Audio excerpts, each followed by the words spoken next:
Bismillahirrahmanirrahim. Assalamualaikum warahmatullahi wabarakatuh. Waalaikumsalam warahmatullahi wabarakatuh. Alhamdulillahirabbil alamin. Asyhadu an la ilaha illallah wa asyhadu anna Muhammadar Rasulullah. Allahumma shalli ala nabiyyina Muhammad wa ala alihi wa sahbihi wa man tabi'ahum bi ihsan ila yaumil qiyamah. Amma ba'd. Masih sehat semua? Alhamdulillah ya. Ada yang sakit? Gak ada? Alhamdulillah gak ada. Mudah-mudahan semuanya sehat sampai kapan? Sampai Sampai selesai. seterusnya nggak mungkin Pak. Pasti ada sakitnya. Cuma kita berharap semuanya sehat sampai Idul Fitri nanti, sehingga semuanya bisa menyambut Idul Fitri dengan kebahagiaan. Yang aminkan cuma satu orang. Amin. Alhamdulillah, saya bersyukur kepada Allah Subhanahu Wa Taala bisa diberi kesempatan. Harusnya hari ini jadwalnya Ustaz Agus Purwadi, cuma kebetulan beliau ada tugas di kantornya di Sidoarjo. Dan kemarin ngobrol saya kosong saat suruh lanjutkan. Nah, saya nggak tahu ini berapa menit, maksimal 25 menit. Ini Jumat. Kalau tarawih berapa menit? 20 menit. Nanti saya ingatkan berarti. Kalau jamaahnya ngantuk, dah. Oh itu. Berarti PR saya membuat jamaah tidak ngantuk. Jangan lama ya. Siap ya? Siap. Bapak nanti imamnya lama. Ada Pak di Jawa Tengah itu. Salat tarawih mulai habis Isya sampai jam 3 subuh. Karena setiap malam harus khatam 30 juz. Di sini sanggup Pak? Jadi imamnya jajar di belakang 5 orang dan dia 30 juz per malam, berarti 30 hari puasa atau 30 juz. Dan itu jamaahnya nggak ada yang mundur sampai sekarang. Pesantren wajar gitu. Baik Bapak Ibu yang saya muliakan, para pemirsa rahimahullah, tidak lama, mudah-mudahan tidak lebih 20 menit. Ada peristiwa di negara kita, bukan akhir-akhir ini, sudah lewat, dengan boomingnya anak muda yang bergelar Crazy Rich Sultan. Orang kaya, saking kayanya stresnya kemudian mengantarkannya masuk penjara. Tapi bukan itu yang akan kita bahas. Ini ada crazy rich yang benar-benar crazy rich, hartawan beneran, orang-orang yang benar-benar kaya. Orang kaya ini punya teman dekat waktu SMP. Selepas SMP, lulus SMP, pisah dua orang ini. SMA-nya pisah, dan pisahnya bukan pisah sekolah, tapi pisah daerahnya jauh. Kayak saya orang Sulawesi ya. Yang kenal saya sini cuma Bambang. Ini Pak. Ya. Saya orang Sulawesi. Saya SD-nya Sulawesi Tengah, SMP SMA-nya Sulawesi, SMP-nya Sulawesi Selatan, SMA-nya Sulawesi Barat, kuliahnya di Malang. Hujan. Nah, berpisah daerah. Suatu ketika ada momentum mereka berjumpa, dan perjumpaan mereka usianya sudah kepala 5 semuanya. Udah sepuh. Reuni kira-kira. Bapak Ibu kalau reuni, kira-kira ketemu teman dekatnya ditanyakan apa pertama kali? Mana biro? Apa lagi? Pekerjaanmu apa? Apa lagi? Yang pernah reunian? Cucunya berapa? Usia 50 mesti nanya cucu ini. Enggak nanya istrinya berapa. Jarang ya? Jarang. Nah, sama dua sahabat ini bertanya ke Crazy Rich, sahabat dekatnya. Tapi pertanyaannya bukan pertanyaan sembarangan. Nah, pertanyaan itu coba kita renungkan malam ini. Mudah-mudahan ini menjadi muhasabah bagi kita, menjadi renungan bagi kita, dan membuat kita tidak ada yang ngantuk. Kalau ngantuk itu bahaya. Kalau cuma sekedar ngantuk nggak apa-apa. Kalau 14 ya sudah siap meninggal semuanya. Nah, saya tadi lihat buku pantauan mubalik itu temanya kemarin meninggal ya, tentang kematian. Nah, pertanyaan pertama ke temannya itu, Mas, usiamu sekarang berapa? Kan nggak lumrah, mau seusia seangkatan masalahnya usia. Satu angkatan SMP kira-kira usianya tidak akan selisih, paling selisih bulan atau selisih 1-2 tahun. Nggak mungkin selisih jauh. Tapi kemudian ini nanya usiamu berapa? Kira-kira si presidennya jawab berapa? Apakah dia jawab jujur apa bohong? Dia mengatakan usia saya 15 tahun. Itu jujur apa bohong? Bohong ya. Karena secara fisik itu usianya 50 tahun, nggak jauh beda sama yang bertanya. Tapi dia mengatakan usia saya 15 tahun. Kira-kira bohong apa jujur? Bohong. Sepakat Bu ya? Sepakat. Loh, jangan bohong tak. Kalau kata bohong, lihat KTP-nya. Lihat loh, kita kan seangkatan, selisih 2 bulan, masa nggak ngaku 15? Jangan mau nyari apa nih? Nyari garis muda. Lalu dia mengatakan begini, ini renungannya. Iya, KTP saya 50 tahun, seangkatan dengan kamu wahai sahabatku. Tapi saya menghitung-hitung, baru kurang 15 tahun ini saya bisa maksimal taat sama Allah. Saya hitung-hitung usia saya, kurang lebih ya baru 15 tahun saya bisa menikmati sujud di hadapan Allah. Waktu muda saya nggak sama sekali. Dan ini fakta, realita. Berapa banyak masjid kita itu dihuni para pensiunan. Saya nggak tahu ini pensiun apa bukan. Lebih banyak yang sepuh yang muda sih. Muda semua. Muda semua, muda semangatnya, muda semangatnya. Tapi fisiknya tidak muda lagi. Ada yang fisiknya mengaku muda, kecuali yang generasi muda di belakang. Iya, usia saya 50 tahun. Tapi baru 15 tahun ini saya bisa sujud indah di dalam. Saya bisa menangis di tengah malam. Itu kurang lebih saya hitung itu baru 15 tahun. Berarti 35 tahun saya kemana? Sibuk dengan urusan dunia. Sibuk mengejar jabatan. Sibuk mengejar harta. Kira-kira di sini sama apa enggak? Tidak jauh beda. Oh, tidak jauh beda. Tidak jauh beda. Saya punya jamaah kajian rutin di Margosono.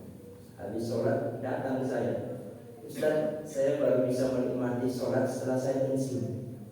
Dulu saya punya posisi jabatan di kantor, sehingga saya disibukkan dengan administrasi perkantoran. Telat tak sholatnya.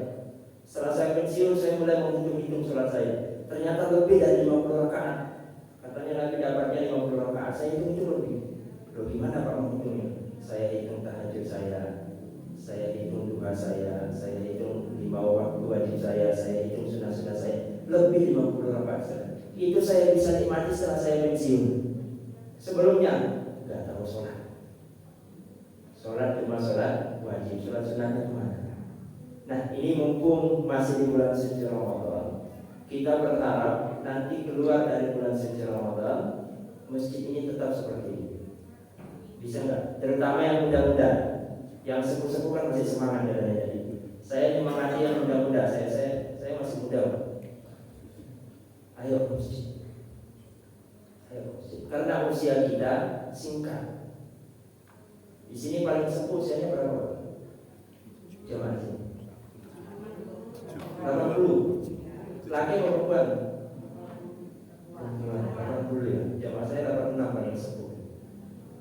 80. Kalau 80 usia akhirat, kita hitung coba. Di Quran surah As-Sajdah itu Allah mengingatkan perbandingan dunia dengan akhirat itu al-fasanatin mimma ta'udun. Satu hari di dunia itu 1000 tahun di akhirat. Kalau usia Nabi 63 tahun, berarti usia akhiratnya cuma 1 jam 30 menit. Usia akhiratnya 1 jam 30 menit Nabi itu. Nah, yang 80 tahun itu kira-kira belum nyampe 2 jam. 2 jam berapa menit? Usia akhirat. Artinya apa? Waktu kita sangat singkat. Lalu kemudian kalau kita sibuk dengan urusan dunia, ya sudah, tidak ada yang tahu. Puasa yang lalu jamaah saya meninggal. Indah sekali meninggalnya. Berapa bulan yang lalu, ya belum setahun, datang saya, kemudian curhat, Ustaz, saya ini sudah 10 tahun tidak ngaji. 10 tahun tidak ngaji. Terus gimana? Mau bisa ngaji? Saya mau kembali bisa ngaji. Maka kita buat komunitas ngaji para pensiunan, hanya satu yang muda, tatoan lagi. Bisa berbicara mas? Bisa. Sampai mana? Alibaba. Itu saja? Iya. Alhamdulillah sekarang sudah bisa. 1 bulan sudah bisa. Nah, salah satu jamaah saya yang 10 tahun tidak ngaji itu, akhirnya rutin ngaji. Bisa. Dia selalu mendahului muazin di masjid. Sambil nunggu muazin beliau ngaji. Puasa kemarin dipanggil oleh Allah dalam posisi yang sangat indah. Habis sahur, berwudu, berangkat ke masjid. Berapa langkah dari rumah? Jauh. Dalam posisi sedang berwudu, dalam posisi sedang melangkah ke masjid, dalam posisi sedang berpuasa. Indah sekali meninggalnya. Ada yang mau meninggal seperti itu? Kenceng jawabnya. Semoga yang ada di sini semuanya husnul. Amin. Yang akan kenceng banyak utang dari. Oh enggak. Sudah ada yang tidur? Belum ya? Sudah berapa menit? Itu yang pertama, ini asal kita, ayo masjid kita dipenuhi. Jangan ke masjid hanya bulan suci. Jangan nunggu tua baru ke masjid. Belum tentu tua. Bisa-bisa mati habis ini. Keluar dari masjid habis sholat, buka pintu ketabrak nyamuk mati. Bisa saja kan? Tidak ada yang tahu, atau kesandung pintu mati. Tidak ada yang tahu. Maka hati-hati. Mumpung kita masih hidup, sholat. Saya tadi tulis di buku pemantauan itu, Pak, kontrol khawatir itu. Umat muslim itu tugasnya cuma satu, menunggu panggilan azan.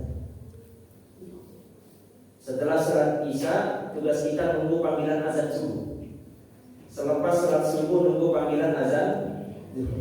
Setelah sholat zuhur nunggu panggilan azan asar. Setelah itu maghrib. Setelah itu tugas kita cuma itu. Nah, sambil nunggu itu kita maksimal beribadah yang diridhoi Allah. Kalau itu yang terjadi, maka sebelum azan, sebelum muazin mengumandangkan Allahu Akbar, Allahu Akbar, kita sudah siap-siap. Nah, kita gimana? Sampai selesai azan saya sibuk HP-an. Ya. Susah. Tapi kalau orang yang komitmen, tugas saya adalah menunggu panggilan azan, maka sebelum azan tidak perlu ada jam di rumah. Datang kita musik. Tapi sekali lagi kita disibukkan dengan urusan dunia. Ya, mudah-mudahan kita lakukan. Ini yang pertama. Kurang berapa menit, Pak? Masih lama. Masih lama ya. Tadi ingatkan 14 ya. Tapi nggak apa-apa, imamnya enak ya.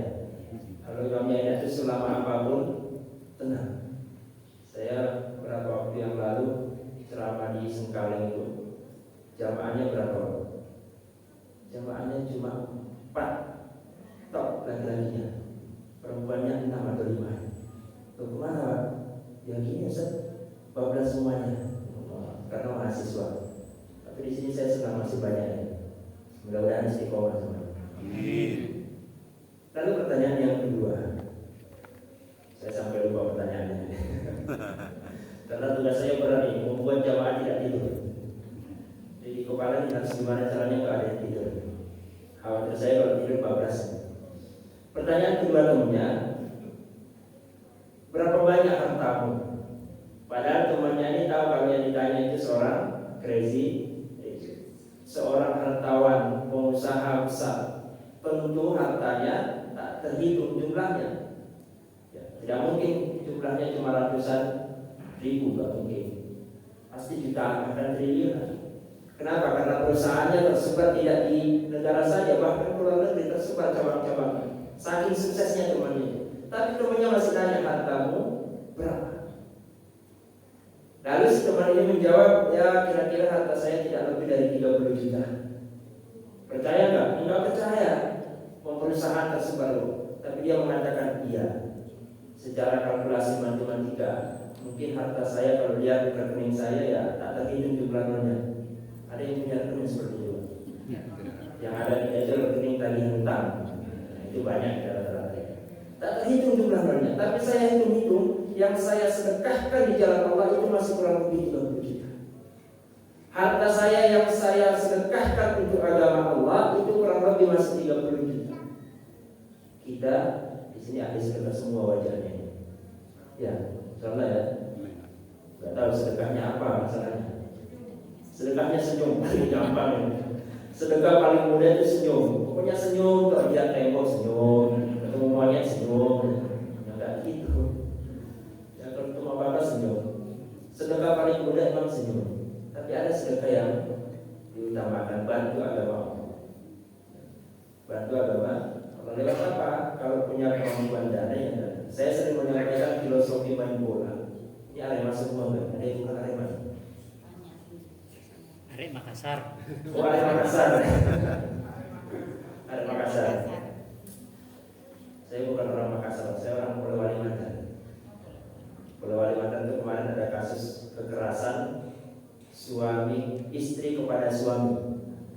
Di mana-mana kan biasanya suami kepada istri. Nah ini kebalikannya, istri kepada suami. Suaminya sampai patah tulang, dihubungin. Ada yang istrinya juga seperti itu? Gak ada ya? Berita batin. Sampai masuk rumah sakit suaminya. Ternyata istrinya itu atlet taekwondo. Jadi hati-hati para suami, para calon suami kalau nyari istri ya pilih-pilih juga, jangan atlet bela diri lah ya. Bahaya ternyata ya. Itu kalau kurang komunikasi. Nah, kita punya harta. Kembali ke filosofimu sepak bola tadi. Pemain terhebat di dunia katanya kalau bukan Ronaldo, Messi ya. Saya mengatakan sehebat apapun Ronaldo, dia tidak akan bisa melawan 11 pemain sendirian. Tidak bisa. Dia tidak akan bisa membuat gol kalau dia main sendirian. Maka tugasnya di mana? Tugasnya dia harus ngoper bola dan dia harus menerima bola. Baru bisa ngegolkan. Sama umat muslimnya seperti itu. Masing-masing kita punya kemampuan. Yang punya kemampuan ilmu, oper ilmumu ke sana, oper ilmumu ke kiri, oper ilmumu ke kanan, ke depan, ke belakang, oper. Yang punya harta, oper hartamu ke kanan, ke kiri, ke depan, belakang, oper. Yang punya gagasan brilian untuk masjid ini, oper gagasannya ke takbir, dioper. Kalau itu terjadi, wah merdeka kita umat Islam. Kenapa? Saling membantu. Kira-kira sudah terwujud belum seperti itu? Belum. Yang ada yang punya harta ya sibuk dengan harta. Yang punya ilmu sibuk dengan ilmunya. Yang punya kemampuan tertentu sibuk dengan kemampuannya itu untuk menghasilkan apa? Menghasilkan uang tadi. Nah di sini kan jamaahnya semuanya ahli sedekah. Ya, minimal sedekah takjil di bulan puasa. Ya, minimal sedekah takjil. Ini saya lihat jam sudah 12 waktunya. Tapi saya bersyukur belum ada yang ngantuk. Mudah-mudahan ada yang ngantuk. Gak tahu kita akan apa enggak gitu. Tadi yang ketiga. Yang pertama tadi apa? Apa yang pertama nih? Umur berapa umurnya? Umur, gunakan dengan baik. Dua. Yang ketiga pertanyaan paling umum. Paling umum. Hampir semua reuni mempertanyakan itu. Sudah ditanyakan dari sama bapak. Anakmu berapa? Anakmu berapa? Padahal temannya ini tahu kalau anaknya itu tersebar jadi pimpinan di perusahaan bapaknya. Tapi bapaknya nggak tahu, anak saya cuma satu. Padahal anaknya 5. Anak saya cuma 1. Loh ya jangan bohong, dan saya kan tahu perusahaan sana yang megang anakmu nomor 1, perusahaan sana anakmu nomor 3. Tapi anaknya cuma 1. Dia mengatakan iya, anak biologis saya 5. Tapi anak yang saya harapkan doanya ketika saya meninggal itu cuma 1. Anak yang membuat saya bahagia ketika melihat dia beribadah cuma 1. Anak yang ketika saya telat sholat dia ingatkan cuma 1. Yang lainnya sibuk dengan perusahaan. Saya sakit pun tidak pernah mengunjungi. Saya butuh uang, saya WA anak saya si A si B enggak hubung. Tapi cuma 1 yang saya harapkan. Cuma 1. Nah bagaimana dengan anak kita? Jangan-jangan yang rajin ke masjid bapaknya tok, anaknya nggak tahu masjid. Fenomena di masjid kan gitu ya. Ada yang rajin ke masjid cuma bapaknya, anak sama istrinya nggak tahu ke masjid. Ada yang rajin ke masjid cuma istrinya, bapak sama anaknya nggak tahu ke masjid. Ada juga yang disuruh ke masjid anaknya, orang tuanya nggak tahu ke masjid. Ini yang banyak ya. Wes ngaji sampai sholat, bapak ibu nggak sholat. Coba bayangkan kalau suami, istri, anak gandengan tangan ke masjid. Kok ke masjid itu? Tapi kan jarang. Ada nggak? Ada, tapi bisa dihitung jumlah. anak saya yang saya harapkan dunia akhirat itu mas. Bagaimana dengan anak kita? Maka anak kita rajin-rajin diajak ke masjid. Anak kita yang sudah ke masjid, takbir jangan marahin. Kesalahan kita adalah mengajak anak kita ke masjid tapi gak di rumah. Para sahabat dulu kenapa anak-anaknya ke masjid gak ada yang ramai? Karena di rumah sudah diajarin masuk masjid itu gini loh nanya. Masuk kaki kiri dulu. Kira apa? Oh, kita masih belum video berarti ya. Masuk kaki kanan dulu, baca doa, jangan rame ya masjid itu untuk sholat. Dididik di rumah sehingga nyampe masjid gak main toh. Ya kita kan enggak. Terus pokoknya masjid mau rame mau enggak terserah. Gak repot. Nah maka kemudian dalam mendidik anak itu jangan diserahkan 100% sama sekolahan. Anak itu punyanya siapa? Miliknya Allah. Harta kita semuanya miliknya Allah, termasuk anak kita. Maka dalam proses pendidikannya jangan pernah tidak melibatkan Allah. Hafal semua kita doanya Nabi Ibrahim. Rabbi ja'alni muqimas sholati wa min dzurriyyati rabbana wa taqabbal du'a.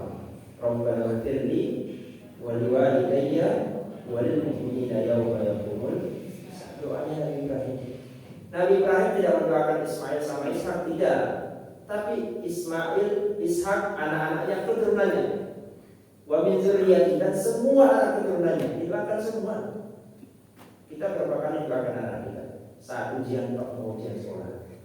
Oh serajin sampai nangis-nangis. Di luar itu nggak pernah doakan. Karena bisa jadi mungkin anak kita tidak terlalu membahagiakan kita, tapi ternyata yang mengalirkan pahala adalah cucu kita. Bisa jadi bukan cucu kita, bisa jadi cicit kita. Nah kita sebagai orang tua terakhir sudah lewat waktunya. Saya nggak tahu kan baru pertama saya di masjid ini berdiri, minta jumatan untuk ceramah baru kali ini, jadi dimanfaatkan. Yang terakhir, wahai para orang tua ataupun yang calon orang tua yang punya anak, dan semoga yang belum dikaruniai anak semoga segera kepada Allah SWT. Saya sering menyampaikan ini, orang tua lah yang wajib pertama kali mengajarkan kalimat-kalimat thayyibah kepada anaknya. Apa saja kalimat thayyibah itu? Satu, Bismillah. Kalimat Bismillah itu yang harus mengajari orang tua. Kenapa? Karena selama anak itu hidup dan mengucapkan Bismillah itu ngajarnya ke orang tua.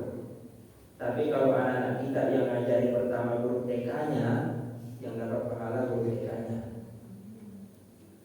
Kira-kira anak kita belajar Bismillah dari orang tua atau guru TK? Apa guru PAUD? Apa jangan-jangan pembantu? Banyak Pak.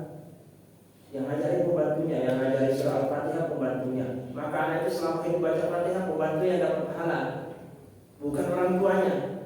Jadi anaknya cuma didik lahir. Anak itu baca istighfar sepanjang hidupnya, yang dapat pahala siapa? Pembantunya, karena dia yang ngajarin pertama kali. Nah, wahai orang tua, ajari anak kita sesuatu yang bisa mengalirkan pahala ketika kita terbaring indah di alam kubur. Subhanallah wa bihamdihi, asyhadu an la ilaha illa anta, astaghfiruka wa atubu ilaik. Mohon maaf, mudah-mudahan ada waktu berjumpa lagi. Assalamualaikum warahmatullahi wabarakatuh.